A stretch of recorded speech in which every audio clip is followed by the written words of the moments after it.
एक बार फिर से हमारे प्रभु यीशु मसीह के पवित्र सामर्थ्य जीवित नाम में आप सबको सादर नमस्कार। आइए एक बार फिर से एंजल लाइव शो में आप सभी का हम हार्दिक स्वागत करते हैं। आइए इस समय हम कलीसिया का पैसे के विषय में बात करेंगे। कलीसिया का पैसा, चर्च मनी। आज की संदेश में हम विशेषकर कलीसिया का पैसा के विषय में चर्चा करेंगे कि कलीसिया में जो पैसे होते हैं उसे किस तरह से इस्तेमाल किया जाए और उसकी रख रखाव के बारे में जानेंगे। प्रियो, हर एक कलीसिया में मसीही लोग अपनी अपनी चंदा देते हैं,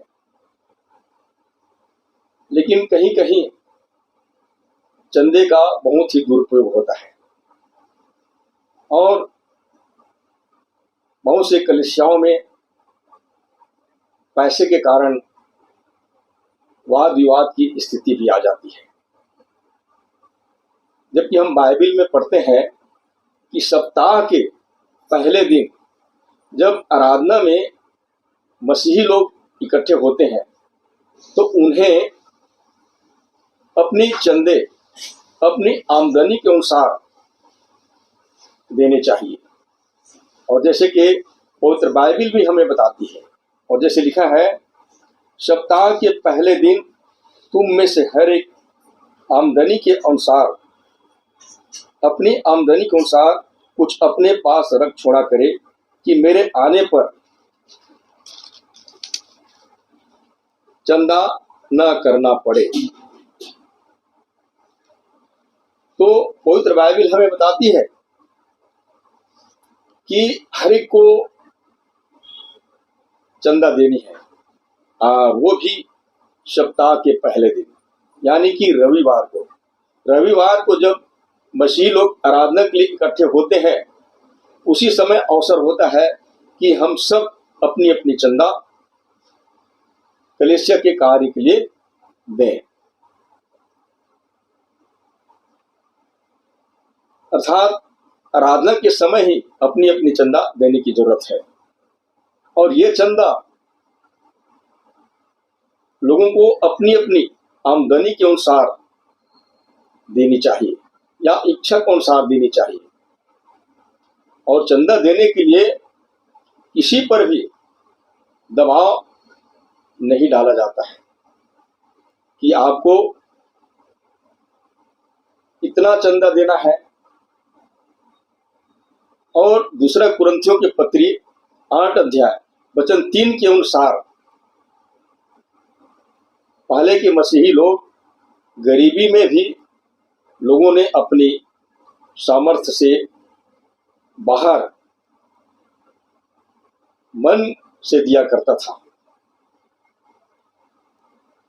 चंदे के लिए रविवार का दिन इसलिए चुना गया था क्योंकि इस दिन मसीही लोग आराधना के लिए इकट्ठे होते हैं। परंतु आजकल कई स्थानों पर यह देखा जाता है कि कभी भी चंदा लेने के लिए पासवान लोग घरों में पहुंच जाते हैं, और कई बार तो एक रजिस्टर रखे होते हैं जिसमें हर एक महीने मसीहों को चर्च फीस देनी पड़ती है या चर्च फीस देने के लिए बोला जाता है। बाइबल में कहीं भी ऐसी बात पढ़ने को नहीं मिलती है कि पासवान बात बात में और कभी भी और कहीं भी लोगों से चंदा ले। हम बता दें, जो मसीह की कलीसिया है इसमें ऐसा नहीं होता है, और अवश्य रूप से कलीसिया का कार्य चंदों से ही चलता है। मसीहों से चंदा लेना बहुत जरूरी है, क्योंकि कलीसिया में बहुत सारे कार्य होते हैं और चंदों के द्वारा उस कार्य को सुचारू रूप से चलाया जा सकता है। और विशेषकर हम बता दें, कलीसिया का कुछ मुख्य कार्य होता है, और वो है पहला सुसमाचार। सुसमाचार को संसार के कोने कोने तक फैलाना है, ताकि उसके द्वारा परमेश्वर की महिमा हो, आत्माएं बचाई जाए। और यदि कलीसिया के पास में कुछ फंड है तो उससे गरीबों की, असहाय लोगों की और जरूरतमंद लोगों की सहायता किया जा सके। इसलिए मसीहों से चंदा लेना आवश्यक होता है। लेकिन कलीसिया का कार्य बिजनेस करना या खरीद फरोख्त करना नहीं है, और न ही कलीसिया का कार्य यह भी नहीं है कि लोगों को नौकरी पर लगवाएं और प्रचारकों के लिए नौकरी की व्यवस्था करें, या गांवों में स्कूल खोला जाए। ये तो जरूरी है, गांव में आम जनताओं की सुविधाओं के लिए कुछ किया जा सकता है, लेकिन कलीसिया का मुख्य कार्य है कि वो दुनिया में सुसमाचार को फैलाएं, ताकि उस सुसमाचार के माध्यम से बहुत से आत्माएं बचाई जाए। और जैसे हमने बताया, आवश्यकता अनुसार जो बहुत गरीब है उनकी सहायता करना। इसलिए जो लोग कमा रहे हैं और जिनकी कमाई है, उन्हें अपनी आमदनी के अनुसार परमेश्वर के कार्य के लिए या कलीसिया के कार्य के लिए चंदा देनी चाहिए। लेकिन चंदे के लिए किसी पर दबाव नहीं डालनी चाहिए। जब आप चंदे देते हैं तब आप प्रभु के कार्य में सहयोग कर रहे होते हैं।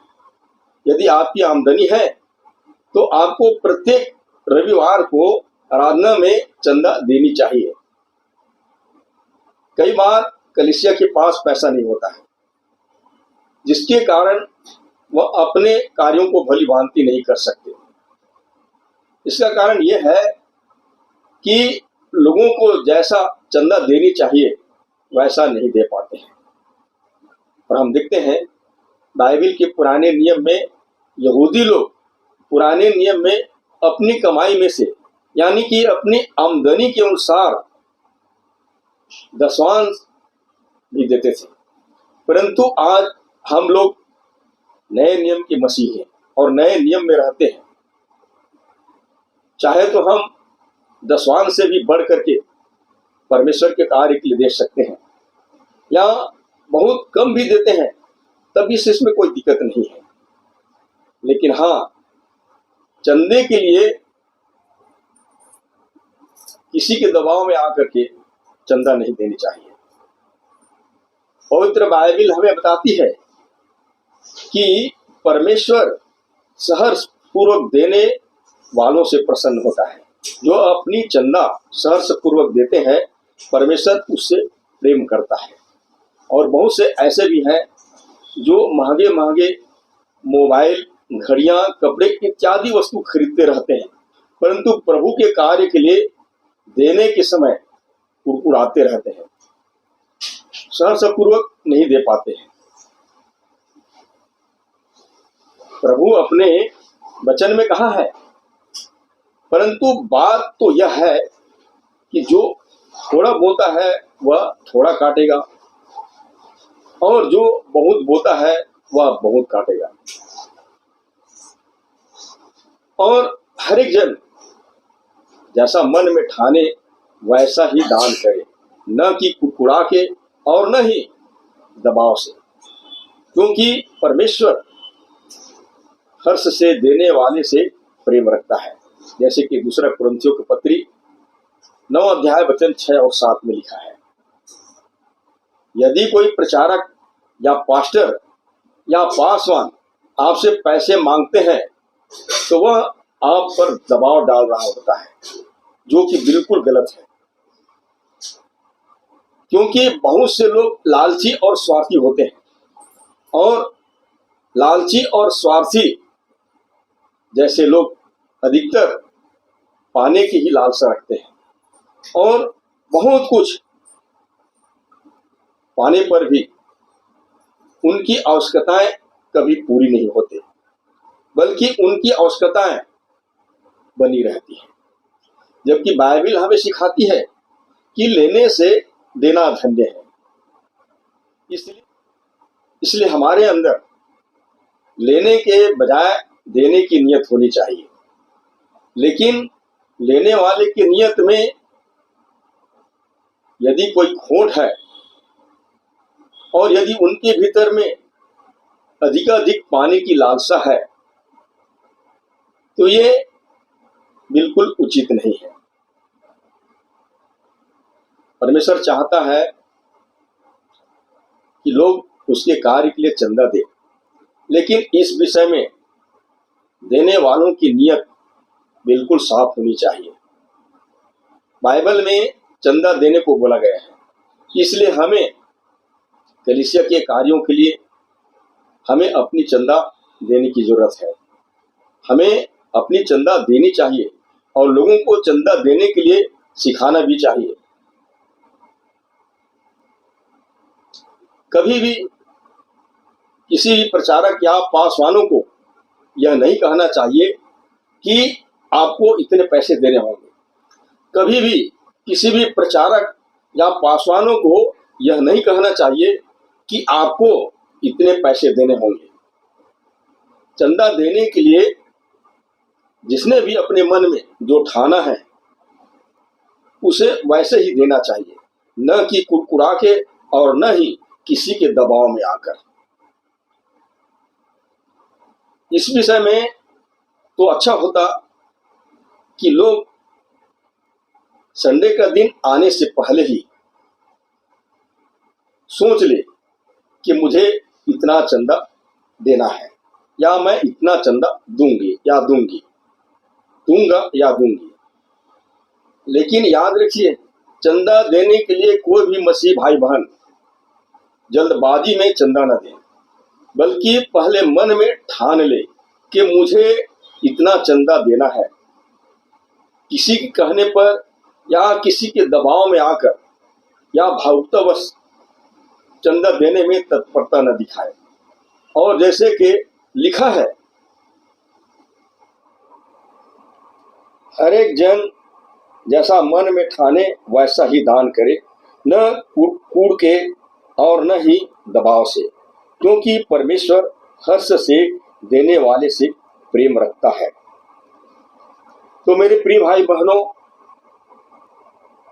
परमेश्वर के लिए आप जो कुछ भी देते हैं तो देने समय कूड़ करके न दें और न ही किसी के कहने पर दें। यदि कलीसिया में कोई प्रचारक या पासवान चंदे के बारे में दबाव डाल रहा है तो उसके दबाव में आकर के आप अपनी चंदा न दें, क्योंकि आप दबाव डालने के बाद दे रहे हैं तो आपका मन साफ नहीं, आपके भीतर में उस व्यक्ति के प्रति भय है और उस मनुष्य से डर करके दे रहे हैं, न कि परमेश्वर से डर करके। इसलिए आपका हृदय साफ होनी चाहिए, न कूड़ के दें और न ही किसी के दबाव में आकर के दें।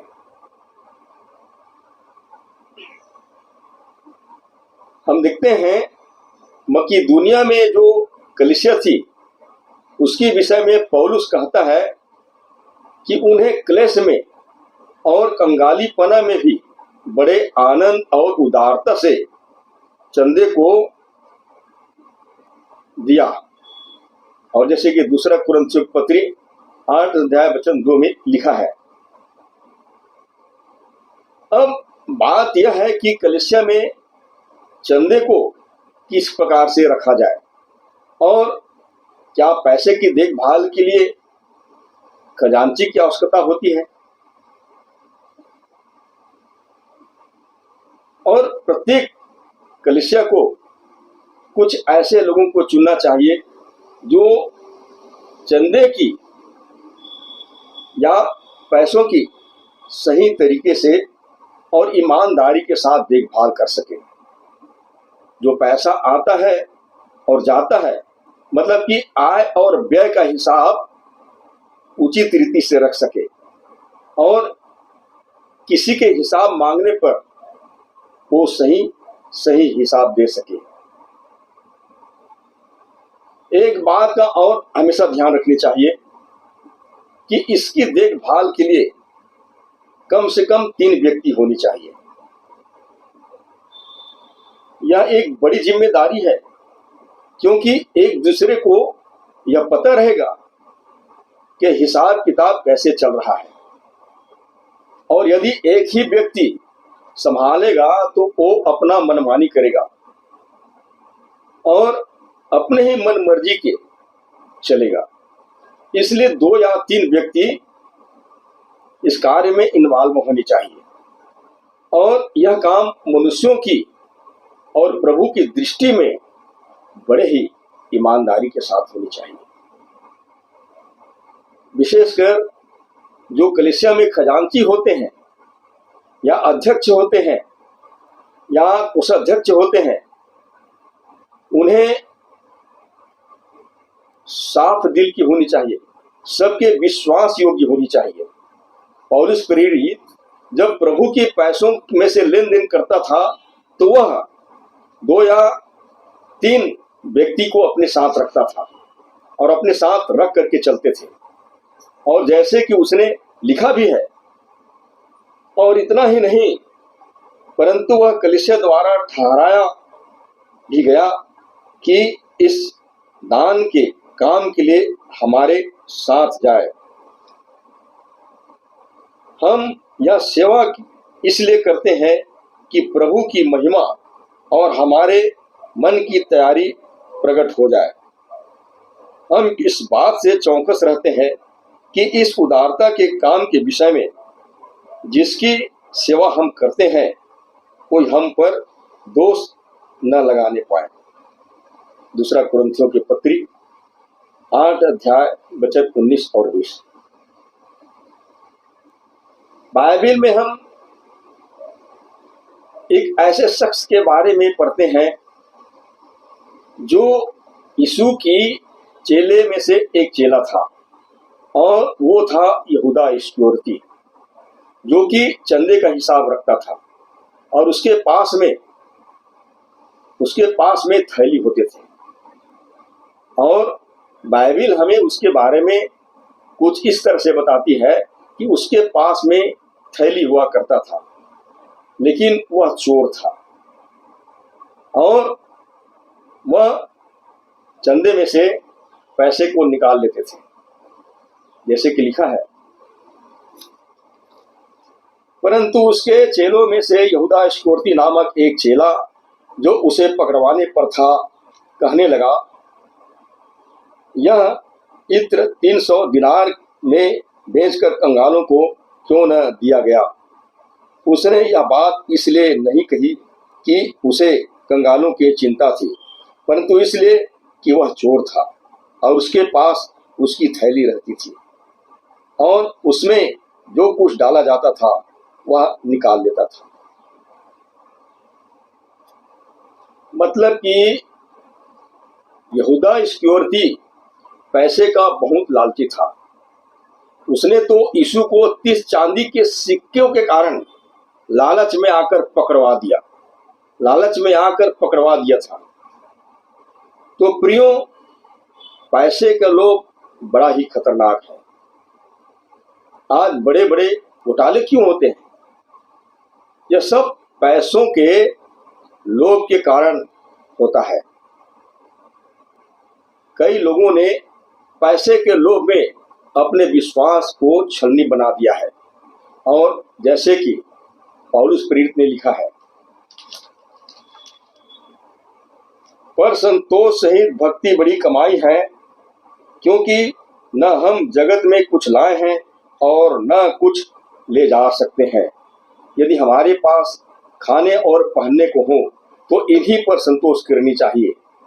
पर जो धनी होना चाहते हैं वे ऐसी परीक्षा और फंदे और बहुत से व्यर्थ और हानिकारक लालसाओं में फंसते हैं, जो मनुष्यों को बिगाड़ देती है और विनाश के समुद्र में डुबा देती है। क्योंकि रुपए का लोभ सब प्रकार की बुराइयों का जड़ है, जिसे प्राप्त करने का यत्न करते हुए बहुतों ने विश्वास से भटककर अपने आप को नाना प्रकार के दुखों से छन्नी बना लिया है। पहला तीमुथियुस की पत्री 6 अध्याय वचन 6 से 10 तक। बाइबल के नए नियम प्रेरितों के काम 5 अध्याय वचन 1 से 11 तक हम कुछ और शख्सों के बारे में पढ़ते हैं, और वो था हनन्याह और सफीरा। हनन्याह और सफीरा ने तो पैसे की लालच में झूठ बोलकर घोटाला किया, और उनके लिए यह घोटाला इतना शर्मनाक हो गया था कि वे परिणाम स्वरूप दोनों के दोनों उसी समय अपना प्राण त्याग दिए थे। और एक शख्स के बारे में हम कुछ इस तरह से भी पढ़ते हैं, और वो था शमौन, जो जादूगर थे। लोगों को अपने जादू के कार्यों से आकर्षित कर रखा था, परंतु जब उसने प्रभु यीशु मसीह के चेलों के द्वारा बहुत से चमत्कार के काम देखे तो उसके मन में बुरे विचार पैदा हो गए, और उसने रुपए देकर परमेश्वर की पवित्र आत्मा को खरीदना चाहा, पवित्र वरदान को खरीदना चाहा।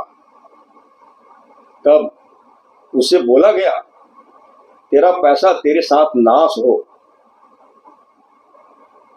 तू अपने बुरे विचारों से मन फिराकर परमेश्वर से प्रार्थना कर, संभव है तेरे विचार क्षमा किया जाए।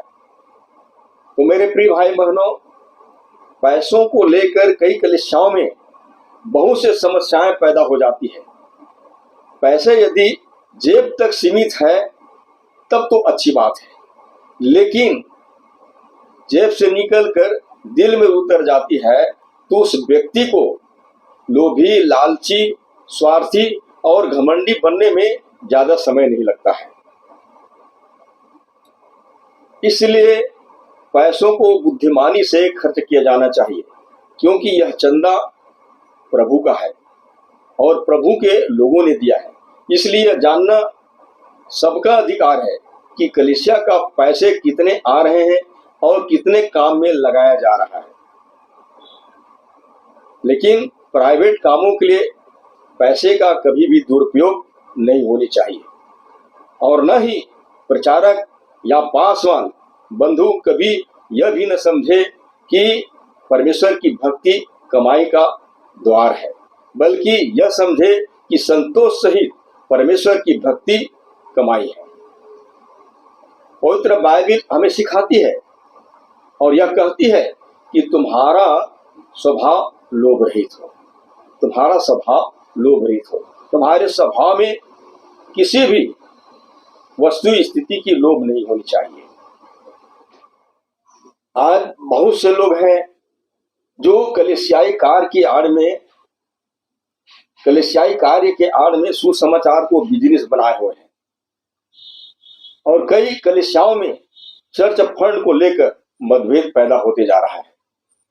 लोगों द्वारा यह भी सुनने में मिलता है कि क्वार्टर्स मीटिंग के बहाने कई प्रचारक सीधे साधे नए विश्वासियों से दशवांश, मुट्ठी दान और भी अन्य प्रकार के दान लिए जाते हैं, जो कि बाइबल के नए नियम में ऐसा कहीं भी हम नहीं पढ़ते हैं। और इस प्रकार की व्यवहार से नए विश्वासी आराधना में आना ही छोड़ देते हैं।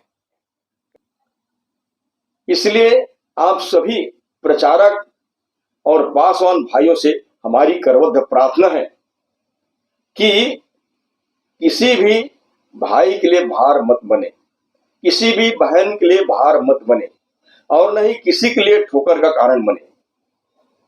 प्रेरित पतरस की चेतावनी पर विचार करें, जैसे कि उसने लिखा है, तुम में जो प्राचीन है मैं उनके समान प्राचीन और मसीह के दुखों का गवाह और प्रकट होने वाली महिमा में सहभागी होकर उन्हें यह समझाता हूं कि परमेश्वर के उस झुंड को जो तुम्हारे बीच में है रखवाली करो, और यह दबाव से नहीं परंतु परमेश्वर की इच्छा के अनुसार आनंद से, और निज कमाई के लिए नहीं पर मन लगाकर।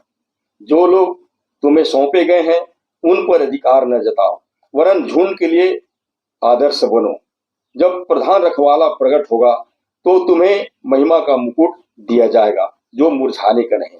पहला पत्रस की किताब 5 अध्याय वचन 1 से 4 तक। तो मेरे प्रिय भाइयों, इस चेतावनी को हमेशा ध्यान में रखते हुए एक दूसरे से व्यवहार करें। पैसे के लिए किसी को न दबाएं और न ही निज कमाई के लिए ऐसा काम करें।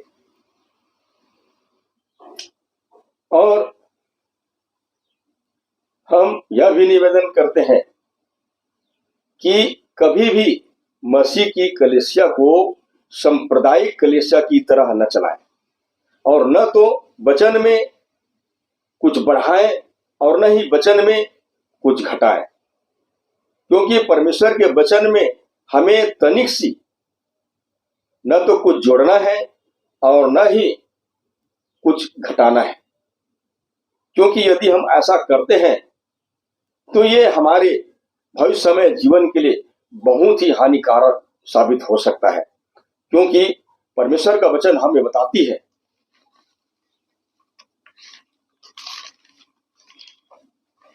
मैं हर एक को जो इस पुस्तक की भविष्यवाणी की बातें सुनता है गवाही देता हूं, यदि कोई मनुष्य इन बातों में कुछ बढ़ाए तो परमेश्वर उन विपत्तियों को जो इस पुस्तक में लिखा है उस पर बढ़ाएगा।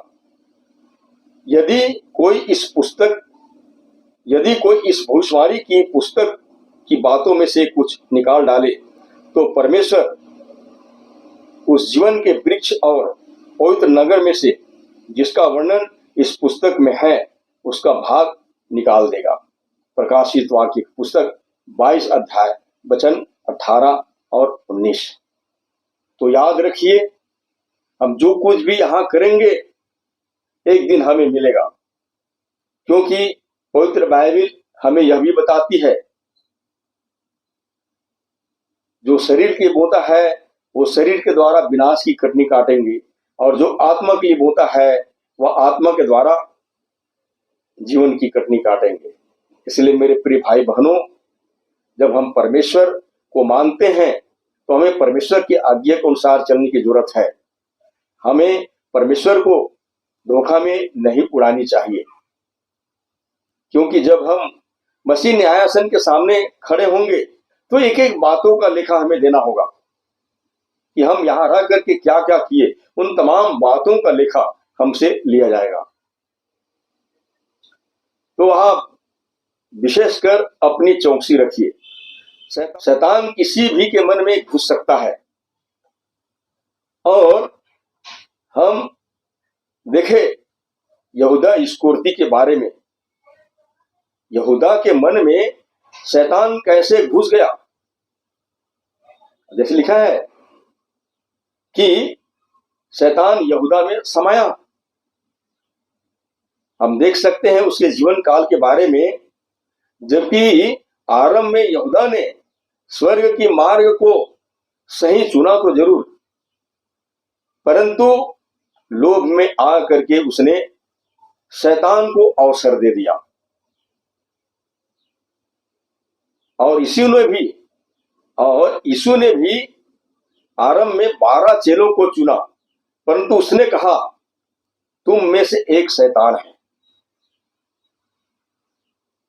और हम देखते हैं जबकि यहूदा इस्करियोती को चंदा रखने की जिम्मेदारी तो दी गई थी, परंतु वह ईमानदारी से अपने कार्यों को नहीं निभा सका। और उसका परिणाम क्या हुआ? यहूदा चूंकि दूसरे चेलों के साथ अच्छा तरह से रहता था, परंतु शैतान के फंदे में वो फंस गया। इसलिए आप अपनी स्वयं की चौकसी करें और इस बात के लिए भरसक प्रयास करें कि कलीसिया का माहौल खराब न हो। इसलिए कलीसिया का भी चौकसी करें। यदि आपके पास कलीसिया का पैसा रखने की जिम्मेदारी है तो ध्यान रखिए कि आप बहुत बड़े जिम्मेदारी को निभा रहे हैं। पौलुस अपना बड़ा ही ध्यान रखता था और वह कहता था कि परंतु मैं अपने देह को मारता कूटता और वश में लाता हूं, ऐसा न हो कि औरों को प्रचार करके मैं आप किसी रीति निकम्मा ठहरूं। पहला कुरिन्थियों के पत्री 9 अध्याय वचन 27। तो कभी कभी यह देखा जाता है बहुत से प्रचारक, पास्टर या पासवान लोगों के सामने में बहुत सारी बातें करता रहता है, परहेज की बात करते हैं, पाप अपराध की बातें करते हैं, लोभ लालच की बातें करते हैं कि नहीं करना चाहिए, वो नहीं करना चाहिए, परंतु वो आप करते हैं तो कितनी शर्मनाक बात है।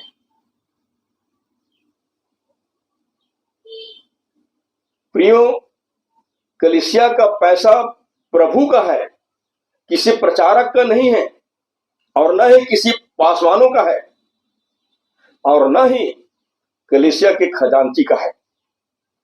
इसलिए कलीसिया के पैसों को बड़े ही सावधानी से रखिए, क्योंकि बाइबल हमें स्पष्ट बताती है कि रुपए का लोभ सब प्रकार की बुराइयों का जड़ है। इसे न केवल आपकी बुराई की जाएगी, परंतु आपके इस तरह के व्यवहार से कलीसिया का माहौल बिगड़ सकता है। इसलिए सावधान। कलीसिया के कुछ भी पैसा रखते हैं तो इस जिम्मेदारी को तन मन से निभाएं, और इसमें का एक पैसा भी आपके द्वारा गलत कार्यों के लिए इस्तेमाल न हो, और न ही लोभ में आकर अपनी व्यक्तिगत लालसाओं को पूरा करने के लिए इस्तेमाल न करें। बस यही उम्मीद के साथ परमेश्वर आप सबको आशीष दे। धन्यवाद।